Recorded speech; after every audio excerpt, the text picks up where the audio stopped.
I am, a recent joiner to EdelGive. My role is to basically, lead the entire initiative of the Grow Fund. I also have Varun Amaru with me on this call. So Varun actually leads the institution building part of Grow Fund. Currently, is also helping with the grant management, the planning, etc., the other activities and the outreach as well, right? Uh, I also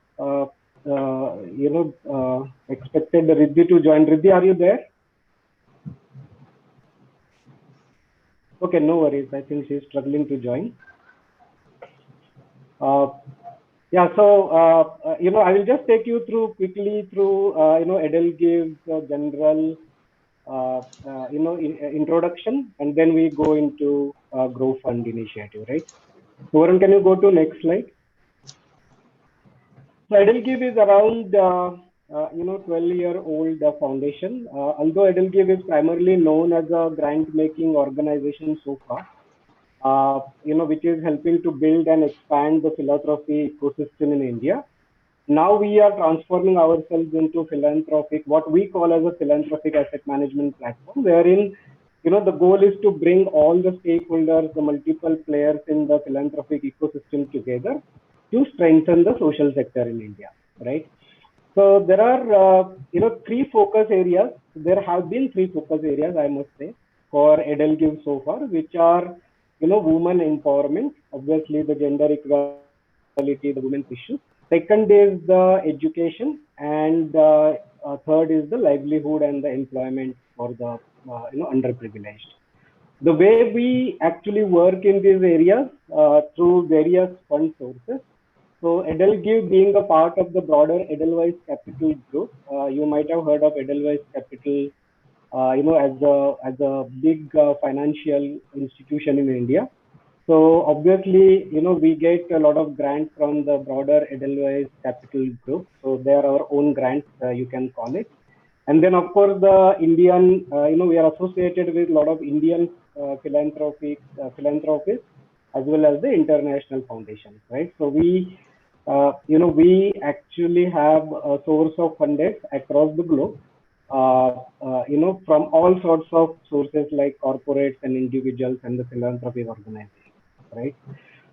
One key differentiator I would say is that, although we are a grant making organization, we are not stopping by only giving the grants, but we are always helping the NGOs that are our grantees to build their capacities through two ways, right? One is obviously by giving the financial support, but again, a big part of the capacity building through a non-financial support. So the areas, where they need to improve their presence in the market, or fundraising, or technology, or HR, or finance, all those areas, we are providing the advisory and the guidance and the mentorship to the grantees that we are working with. Currently, in all these three areas, we are working with around 140 plus organizations across India. And in almost all of them, we are doing both financial support as well as the non-financial support. One key thing, is that the model with which EdelGive is operating is the collaborative philanthropic model, which we always call as the different collaboratives, wherein we are bringing multiple individual and the institutional funders together, create a fund, and then identify a theme and participate in, developing the NGOs or helping the NGOs through both financial and the non-financial support in that scheme. So we, currently have the 5 things that you can see on the screen. The first one is CWE, or the Coalition for Women Empowerment. Now, this particular set of NGOs are primarily working in the areas of social and economic development of women, women entrepreneurship. You might have heard of an initiative called Uddam Sri, legal and legal aid for the women or the justice for the women. Some serious issues like trafficking, etc. The NGOs who are working in those areas, this collaborative is basically falls under that category. The second is collaborators for transforming education. So this is a big one for us. We are working with three big NGOs in the geographies of Maharashtra and Rajasthan. In Maharashtra, almost 14 lakh children are impacted by this collaborative, and we are closely working with the Maharashtra government on this particular program, which is a multi-year program. And we have also, running this program in the state of Rajasthan. Third is Migrant Resilience Collaborative. So you know that during pandemic there are a lot of migrant issues came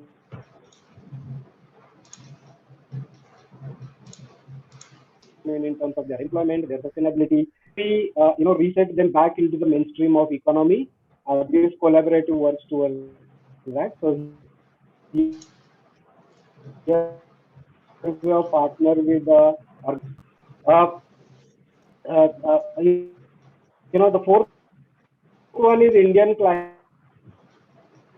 Collaborative. Indian Climate Collaborative is we are participating with the likes of the Tata Trust to generally kind of create sensitization around the climate issues, its long-term impact, and what can be done about them now, which I think is the time for the need of the time to address that at well in time, right? So that's the collaborative around climate issues, and pay what it takes is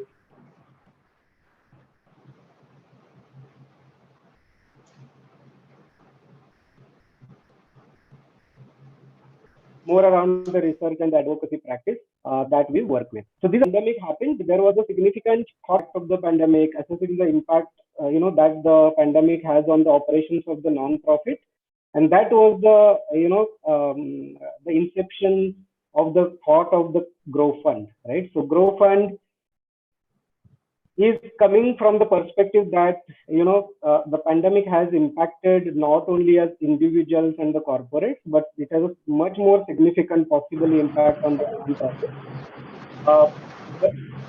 Someone has to go on mute, I think. Yeah, thank you. Someone has to go on mute. I have a lot of disturbance in the line. Varun, can you go to next slide? Yeah, sorry. Yeah, so that was the origin of the thought of the Grow Fund, right? Because a lot of non-profits have got impacted from the funding standpoint, from the operations standpoint, from the human resource standpoint. And typically, we have non-profits to raise the funds for programs, but they struggle to build their own operations. And the theory of change that EdelGive has is all around if you have a very strong organizations working on the grassroots and the ground, then the impact and the scale of the impact will be very effective. So that is the thought behind the Grow Fund.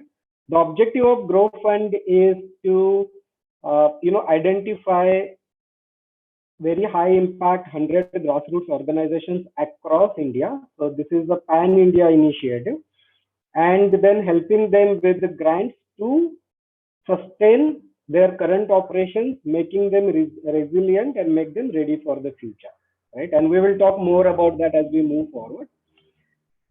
We are supported by multiple individual and philanthropic organizations. So Grow Fund, there are a lot of names like Bill Melinda Gates Foundation, Manan Trust, 888.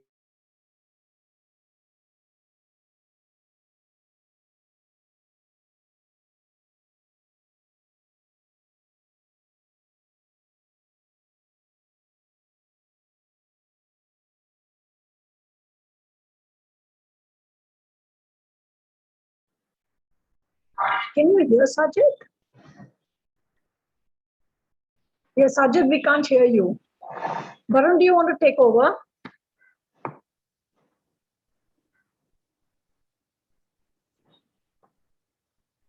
Sajid, we can't hear you. Varun, are you there? Yeah, I know. Varun? Varun? Speaking, you're on mute. Varun, you are on mute. Oh, hello. Am I audible? Yes. Uh, All right. Chandra Foundation. First of all, I just like to apologize because my I don't know, there's some issue with my laptop, so I'm not able to hear any response from your side. So I'll just start off with where Sajid and left off. So we're talking about the origin of the Pro Fund. So if you look at this, we have a collective set of philanthropists established by EdelGive Foundation, and the objective is to support grassroots organizations for a period of 24 months.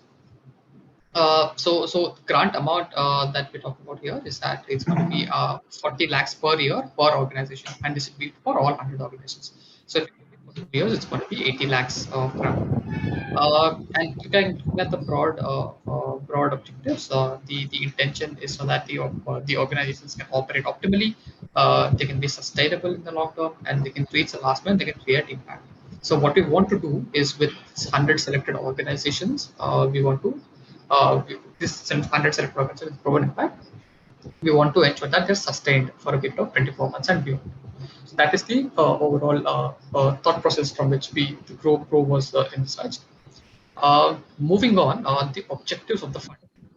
So there are three broad components that we are focusing on, right?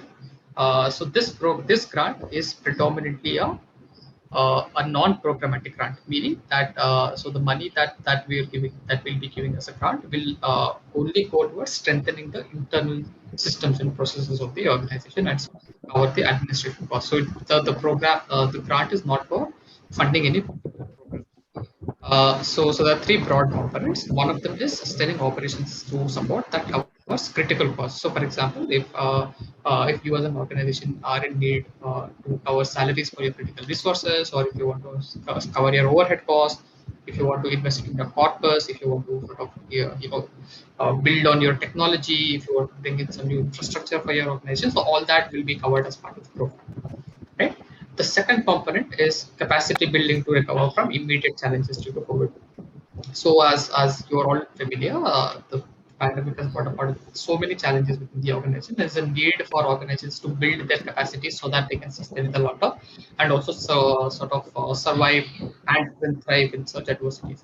Therefore, it becomes really important for organizations to build their internal capabilities. So, when we're talking about their internal systems, such as one thing, if you want to sort of build your HR systems, for example, it becomes essential so that you build that capacity so that you can sort of remain resilient and sustainable in the long term. So and there's also another component which we're calling it as future readiness, and this future readiness component is to ensure that the long-term institutional sustainability within the organization. And the way we've envisaged this capacity building in future readiness is that capacity building is something that we would consider to be a sort of a short-term engagement with light touch, right? So these engagements would vary from, for example, if a website needs to be built for an organization, so that will be covered under capacity building. So certain trainings around how to write proposals, or certain trainings on how to build your corpus, etc. So all these light touch engagements wherein we bring in a lot of people together is what we classify as capacity building. So these are small but very related trainings that we'll be sort of providing to ensure that the organization is strengthened internally. And future readiness is again for long-term sustainability, and the way we look at it is we'll onboard certain vetted partners as part of Grow, and any organization who requires one-on-one engagement with that organization for a long term, so require some hand-holding support so that your certain processes can be institutionalized, or certain processes can be improved, or if you want to bring in new policies and you want to bring in new policies and sort of strengthen your existing policies, stuff like that will be covered under the future readiness piece, right? So this 40 lakhs that the organization will be getting, they will be free to utilize it in any of these three components, right?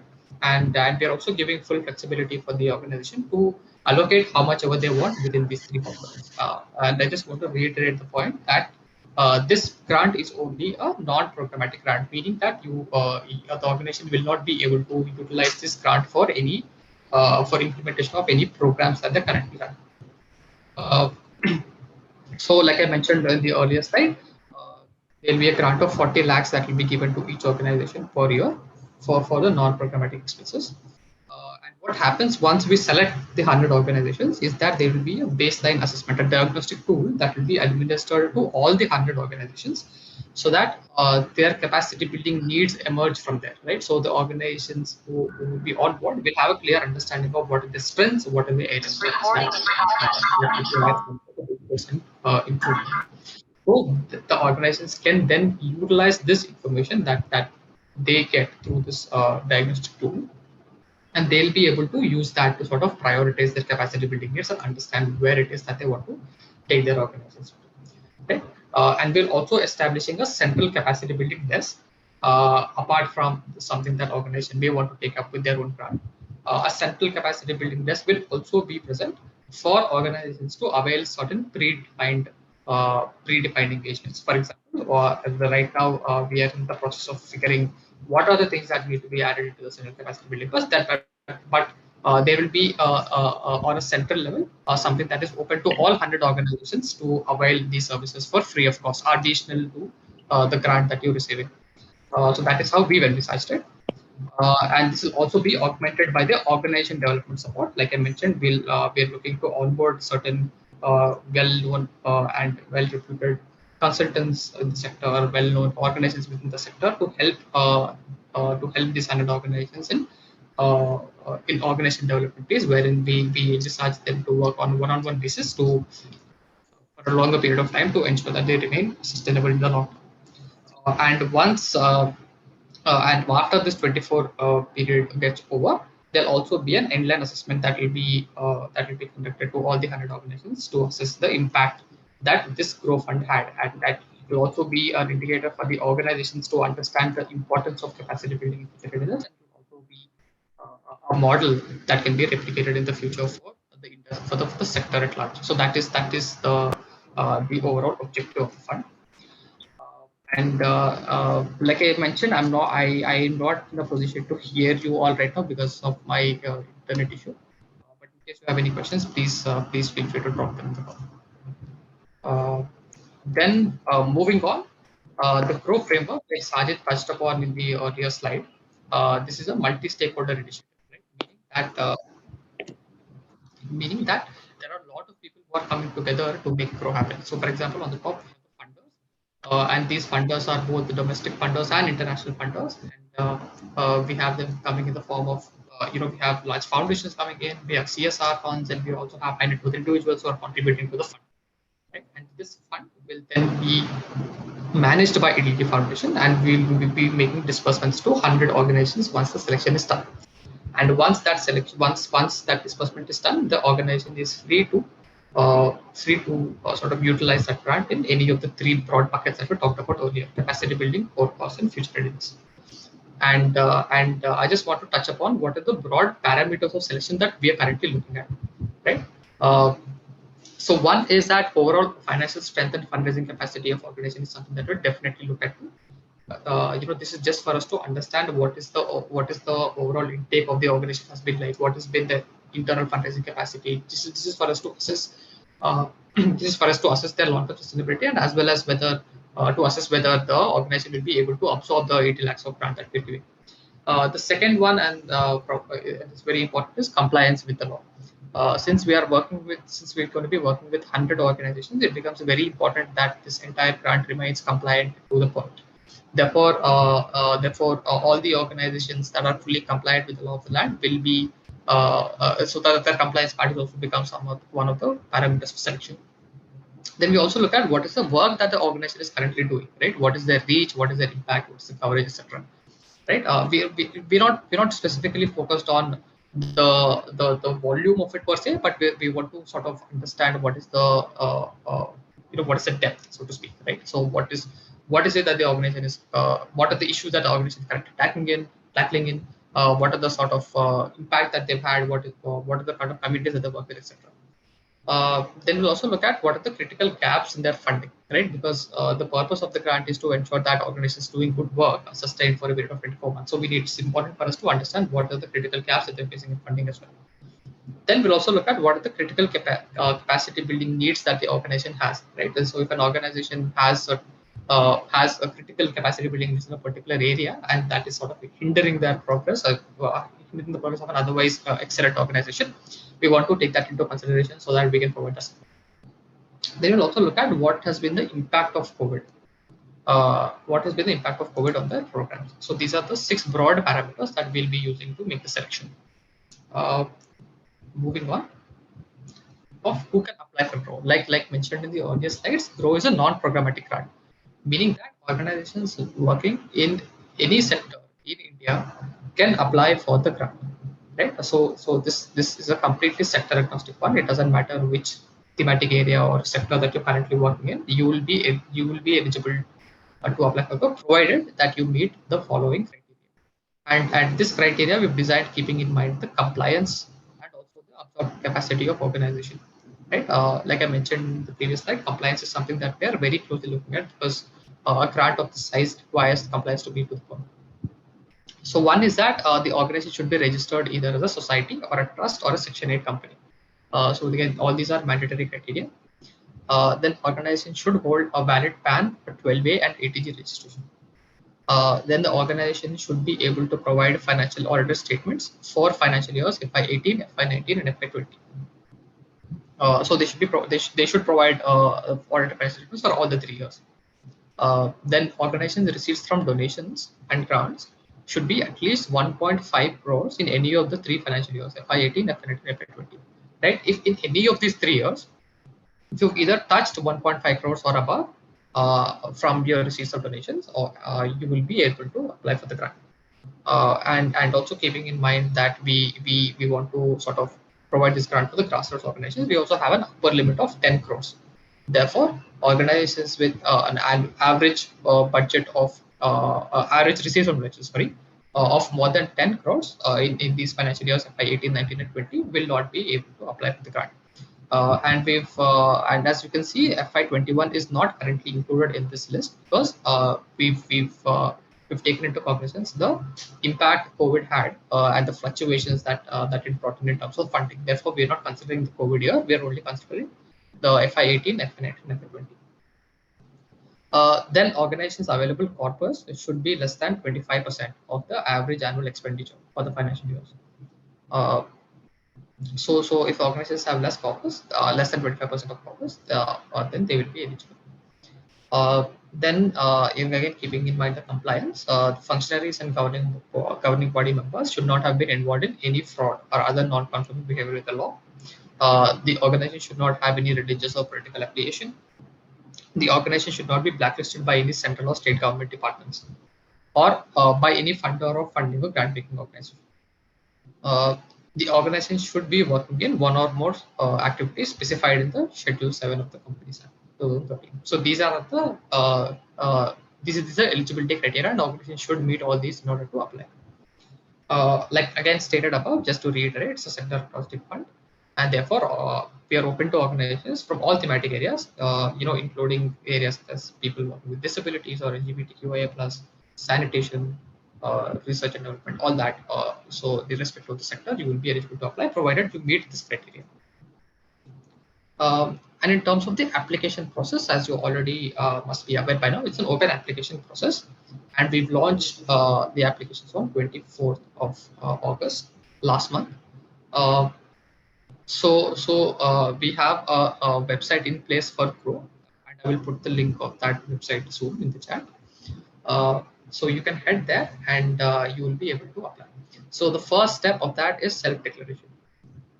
So an organization must, fill the self-declaration form, which is nothing but the organization giving their consent to the eligibility criteria, agreeing that they meet all the individual criteria that I've mentioned in the previous slide. Then, provided that they meet all the criteria, then they'll be able to proceed further, and they will be asked to submit the application in a prescribed format. So there are a set of questions that are there in the portal itself, and organizations can start filling the application form.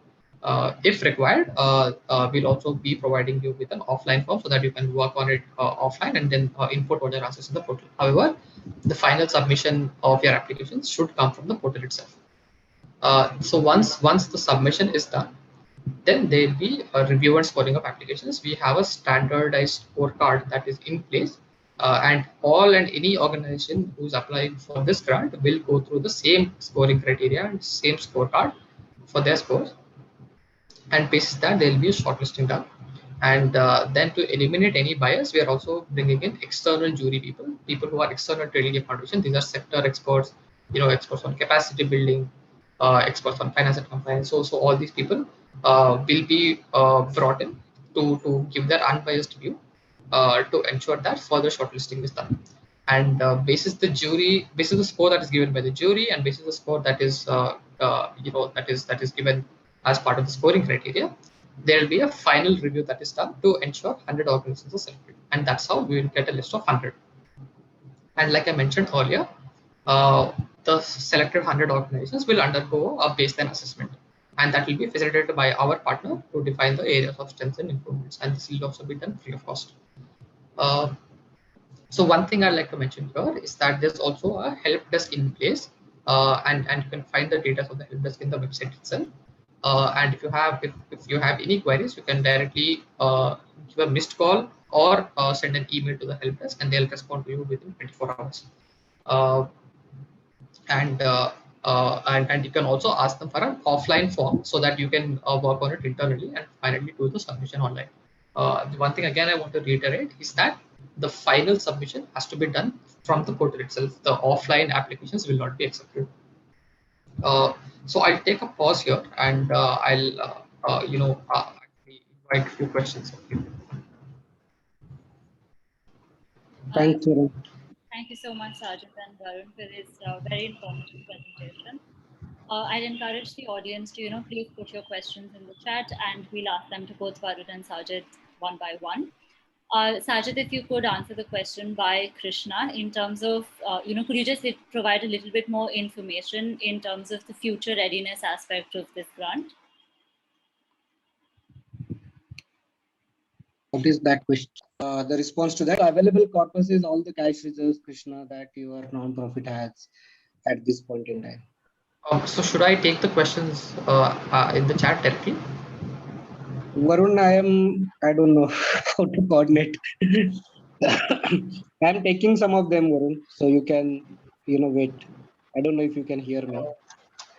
Okay, so I'll just go one by one on the chat, right? Because I'm not able to get any audio input. So future readiness, can you please elaborate on future readiness? This is Krishna from D4. So future readiness, like mentioned earlier, is what we're looking at for long-term sustenance of an organization. So this will be, so basically the support that is offered to future readiness is that, there will be certain vetted consultants and certain capacity building experts, and you can approach these capacity building experts and consultants to work with them on a one-on-one basis, right? And you can deep dive into your problem statement of your organization and ensure that all your systems and processes are set in a way that you can be sustainable to the long term. So that is essentially in a nutshell what future readiness is. So I see that there are some questions on the 1.5 crore criteria. So like I mentioned earlier, so this 1.5 crore criteria is in place because we need to meet certain compliance issues. So like I mentioned in one of the slides, that we have a lot of international funders also who are contributing to grow. And as you are all aware that there are new amendments to the FCRA rule, which sort of limits the administrative cost to 20%, and the grants that we'll be giving through Grow will be a mix of domestic and FCRA funds, and therefore to ensure that there is no to ensure that everything is fine from a compliance perspective, we had to bring in that 1.5 criteria, so that organizations have enough funds to sort of offset their capacity, to offset their administrative costs. And also one more reason is that since this total grant of 80 lakhs, we're also considering the absorptive capacity of the organization. And since it's a completely non-programmatic grant, an organization should be in a position to completely absorb the 80 lakhs that are given. and therefore, and these are the two broad considerations that we had in place to bring in that 1.5 crore criteria. In fact, we deliberated a lot on it internally to arrive at this. However, this is the feedback that we've been putting, and there were some other people also who pointed this out to us. So this is something that we'll definitely take into consideration and for our future initiatives. However, for this time, considering that there is a certain compliance restrictions that we have, we have to put that in place. I hope I answered your question.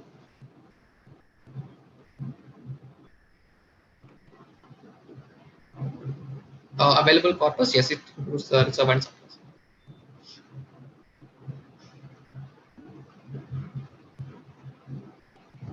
Varun, we aren't able to hear you. So, Riddhi, can you put that on the chat only, please? Rudy Varun is unable to hear me or anyone else. So maybe we have to coordinate with him on the chat. Yes, it's from 1.5. Yeah, Varun, can you hear us? sir. No, he can't. Sajid, in the meantime, would you like to answer some of the questions? I can bring Varun up to speed. Yeah. So I'll ask Varun he has to take a break, maybe. Varun, please hold for a few minutes. Okay. Okay, so which questions you want me to take?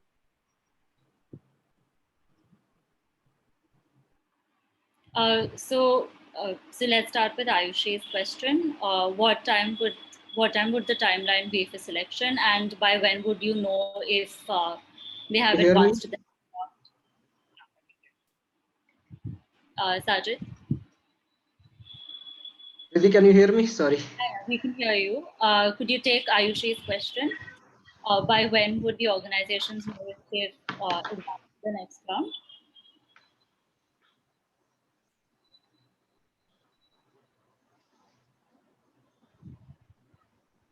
Sorry for all these technology challenges. Riddhi, sorry, can you repeat?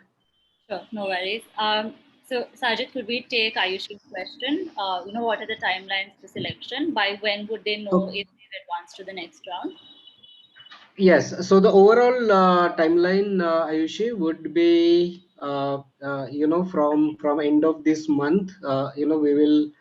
So the deadline to submit the application is 12 September, but there are set of documents which you can submit until 24th September.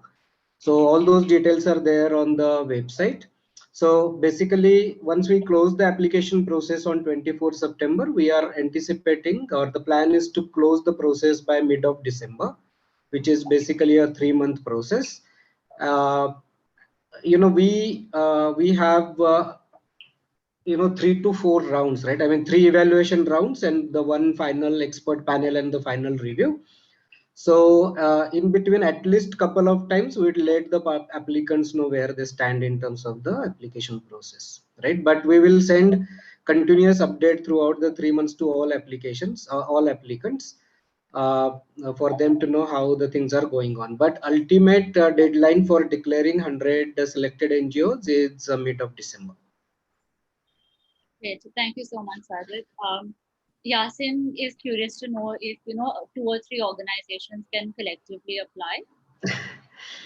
Yeah, Yasin, I read your question. Unfortunately, no, because if you see the nature of the fund, that is purely non-programmatic fund. And when we say non-programmatic fund, it is primarily for building the organization itself.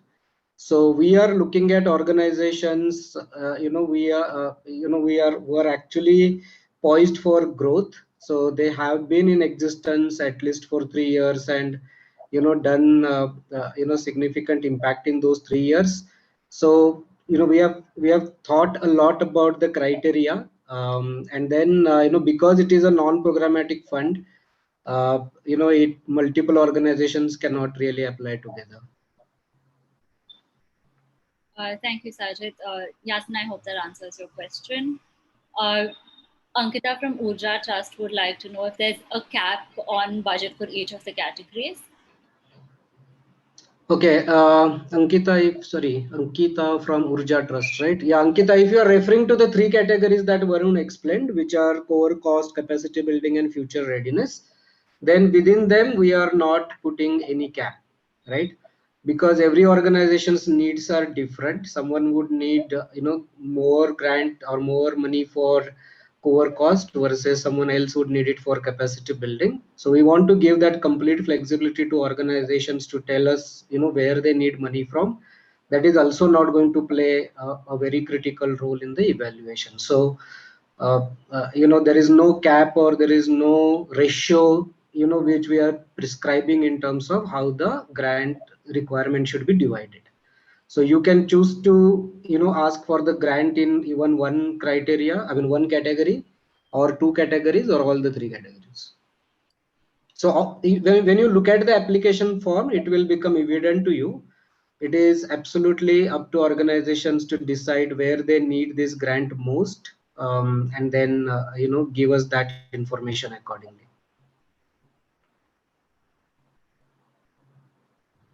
Okay, thank you so much, Sajid. If you have any questions, please do use the chat box to ask them. Sajid, in the meantime, are there any kind of deliverables that are expected from the NGOs who receive the grant? Well, deliverables. So, if some of you are already aware of the grant management process, right? Typically, when the grant makers give the grant, there would be expectations around, obviously, very clean, transparent utilization of the grant, uh, providing the required reports well in time. We are defining those requirements. Right now we are in the process of defining the whole grant management process. If you heard to Varun carefully, he talked about providing a capacity building support and the organization development support to the selected organizations. I mean, selected 100 organizations. If you are taking some of that support, right? Again, we are not going to be prescriptive in terms of that you must do this or you must not do this. We want to keep this process as flexible as possible, but then obviously we will offer you certain capacity building initiatives beyond the grant, as well as a part of the grant we can we are going to offer you certain options in terms of the capacity building and the OD initiatives. If you go for them, obviously you will work with the partners which are vetted by EdelGive. If you do not go for them, you will still work with some of the other partners that you want to work with. But when it comes to utilization and the reporting of the grant, the clean usage and the transparent reporting is something which we would expect, right? So there would be certain reporting requirements given to the selected NGOs, and they have to just make sure that they are doing the right thing and report on it. Sure. Thank you so much, Sajid. Elsa, would you like to ask your question now?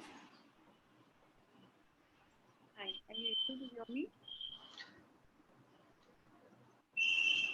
Elsa, I am unable to hear you. Are you asking the question that you put on the chat?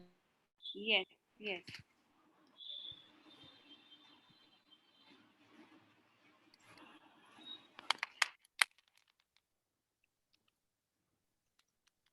Chat? Yes, Sajid, that's the question she wants to answer. Are you able to hear me now? Yes, Riddhi, can you Elsa. hear Elsa? Yeah, we can hear you now, Elsa. Hi. So my question was related to the Hello. hello. Sorry, I don't know what is happening. So Elsa, if you are referring to the Hello. question that you put on the chat, are you referring to that? Yes. Am I audible? Riddhi, Yes. am I audible? Yes, yes, we can hear you. Yes. Okay. Elsa, are you referring to the question on the chat window? Okay. Yes. Yes, you are right. You are right. Right. The question in the form says that about the problem and the challenge to be addressed and what would be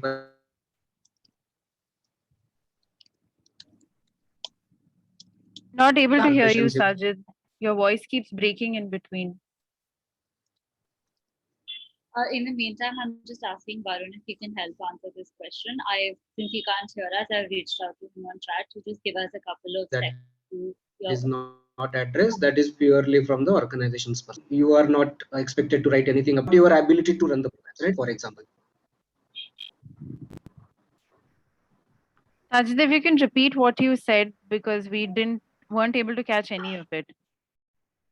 As I think Sajid just dropped out, I've given him entry again. If we could just wait for a few seconds. Sajid, are you here on the call? Recording in progress.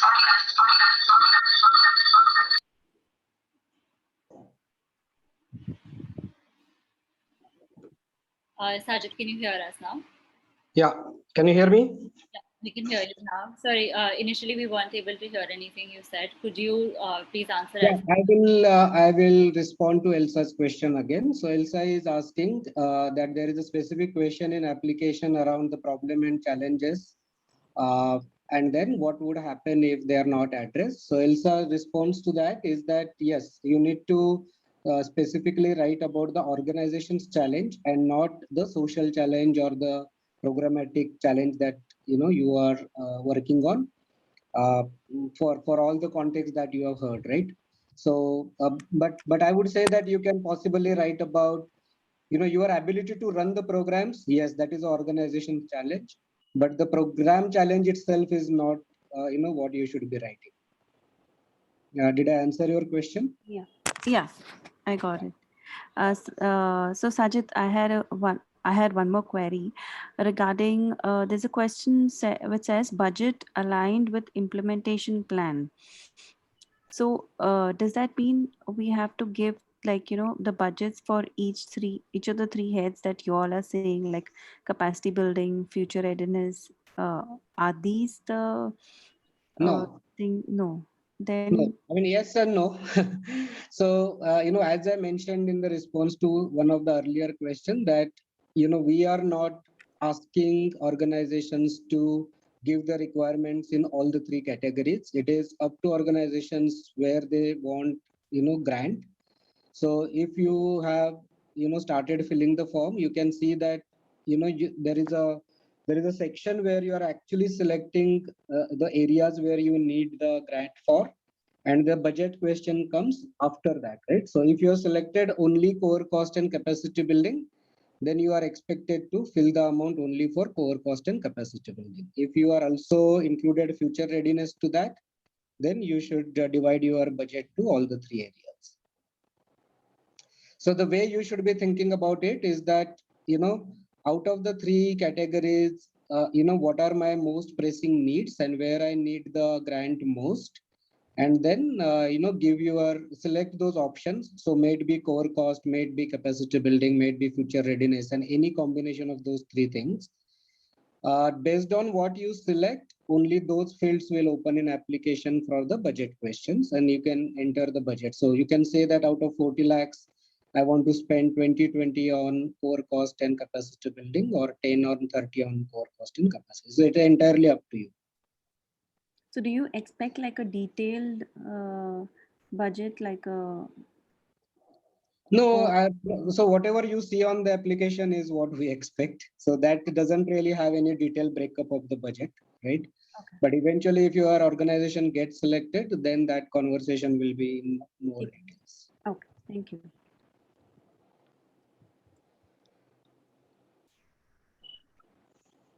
Thank you so much, Sajid and Elsa. Sajid, slightly to Yasin's point, are there any other, grants or funds by EdelGive Foundation that can help smaller organizations? Is there any question on the chat window which is not answered? Sajid, I think we've gone through all of them. The only one being Yasin's point. Are there any kind of grants or funds that that smaller organizations can avail of? So Ashika, that question is coming a lot since we started talking about the grow, and as we're trying to reach out to more and more NGOs. I must tell you that we have taken that feedback. It is primarily me and Varun who are running these sessions, and we are hearing this question a lot. At this point in time, there is no specific grant as such which we have launched for the smaller organizations, but there are a lot of things which are in progress in terms of the thought process, and this feedback is something which has come not only to us who are doing the sessions, but also through emails, or it has reached out to some of our funders, etc. So we are certainly thinking about coming out with something for the smaller organizations, but obviously I cannot tell you anything because it is in a very nascent stage. We are not really crystallizing that anytime soon. But yeah, we have taken this feedback and we are thinking about it. But yeah, I mean, you are free to send your information if you're working in any of the 3 areas that I talked about where EdelGive Foundation focuses on. So that work will continue to evolve, right? So if you feel that you need help and you can you are doing a great work and you want EdelGive Foundation to be aware of that, feel free to go to our website and drop in your information about your organization, etc. So thank you so much, Sajid. Krishna wants to know, wants some more information on the future readiness part of it. Yeah, I heard that question and I thought Varun answered it, but unfortunately my signal was weak then. But I will repeat or rather, retake your question, Krishna, right? So the future readiness is, are the kind of initiatives which will make those organizations future ready, right? And that is a vague answer, I know. So let me, try to give an example around that. So for example, capacity building initiatives, the way we are defining are the, small term, well-defined scope, right? The things like, you want to train your people on some of the topics, or then you want to, build a website, or you want to increase your social media presence, or you want to establish certain aspects of your HR processes or policies in a defined way in next couple of months or 3 months. Those are the kind of things which will help to bring back your organization on track from the COVID impact and improve its operation to the certain level. So that we call as kind of a the resilience band of initiative.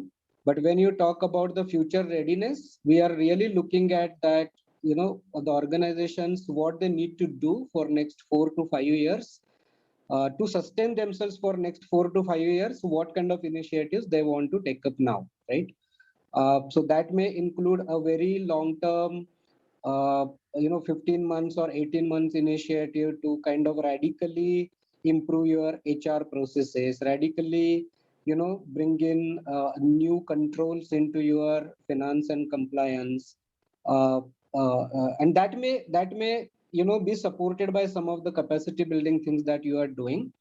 For example, that may include a technology implementation. So, for example, if there is an NGO who is working in the education sector with volunteers, with students, with teachers, with donors, right, and they are struggling to kind of map these people to each other, manage that in a, so they want to, because that is their core area of operation, they want to take up a custom IT system, which will help them to manage this entire process, right? And I'm not talking of any specific school or specific donor or specific program. I'm talking about their ability to run the program, right? So their core area of operation is education, and to manage that operation, they need to build this system. That is not going to happen in 2 months, right? That may take 9 months to 1 year of project to build that system.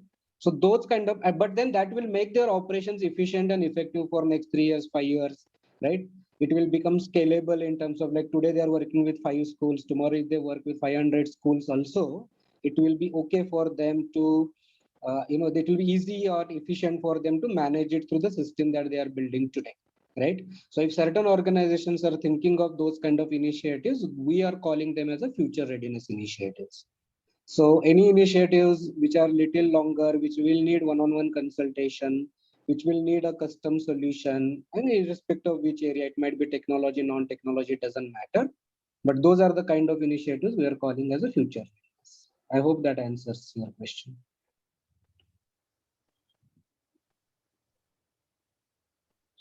Thank you so much, Sajid. I believe Krishna said that this your answer has helped. Due to time constraints, we will only be taking around 2 to 3 more questions. Please pop it in the chat box, any kind of burning questions that you may have right now.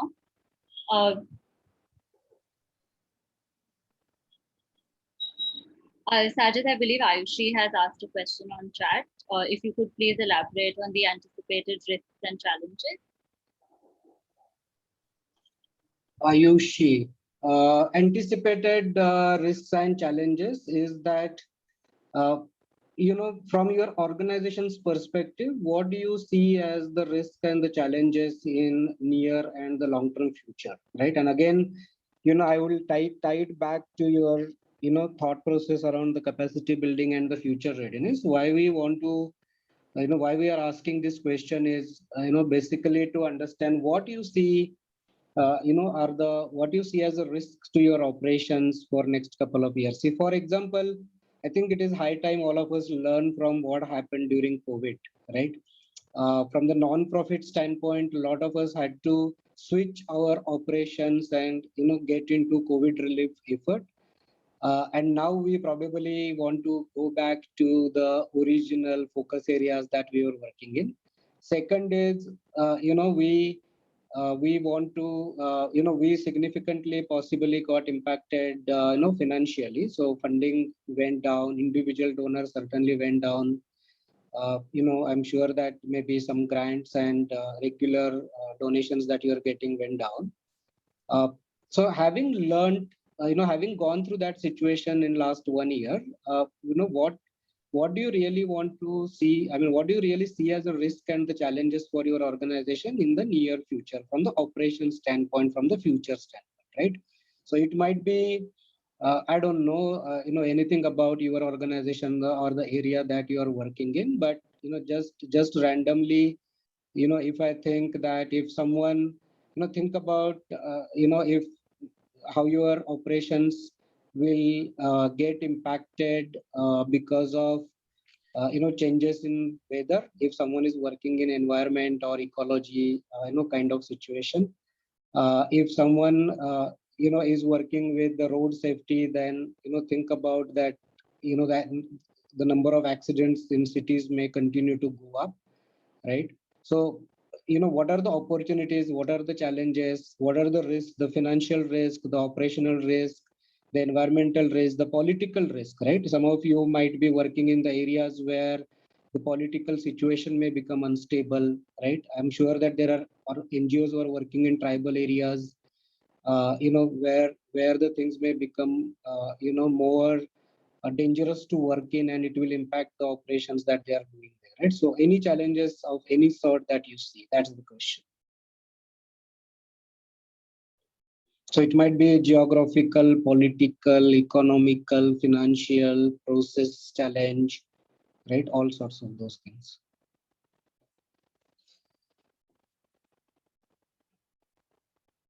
Great. Thank you so much, Sajid.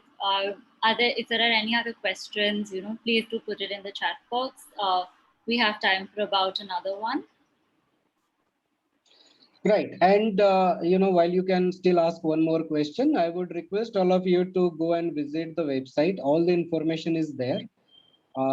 If you are eligible, make sure you are, applying for the grant, because I think, it is a very great initiative, and, there is a genuine interest and intention to help the grassroots organization to, to come out of the setback due to pandemic. So if you are meeting eligibility criteria, I would certainly, request you to apply for the grant. If you have any further questions, there is a help desk number and the email address which is mentioned on the website. Please feel free to call that number or drop an email to that email address, and you will get the response in 24 hours, right? So thanks, Riddhi, and thanks, Anshu and others for organizing this session. It was pleasure meeting you and talking to your partners. Thank you so much, Sajid and Varun. I hope everybody found this to be an insightful and informative session. If everybody could just, put on the chat how they're feeling at the moment and, any kind of thoughts about the session, that would be wonderful. If you want any kind of help from Unlimited India, please as always, do reach us and, we can help in any way possible. As Sajid said, if you have any questions pertaining to the Grow Fund, then, you can reach out to their help desk as well. And with that, I think Yasin has enjoyed the session. Thank you so much. Thank you, Krishna, for your comments. Everybody else, please just put in a word to just let us know what you thought of the session. We'd really appreciate it. Yeah, I would like to see your feedback. And we want to take your feedback, right? Because we continue to think about various initiatives, incorporating the feedback in some of the existing initiatives also, and not necessarily in the Grow Fund. So will be great. And if you think of anything specific, feel free to drop a note to us on the email address, right? Great. Yeah. And please spread this message to any of the other organizations that and they might be eligible, because we just want to make sure that we are reaching to maximum people across the geography, across the India, across the thematic areas.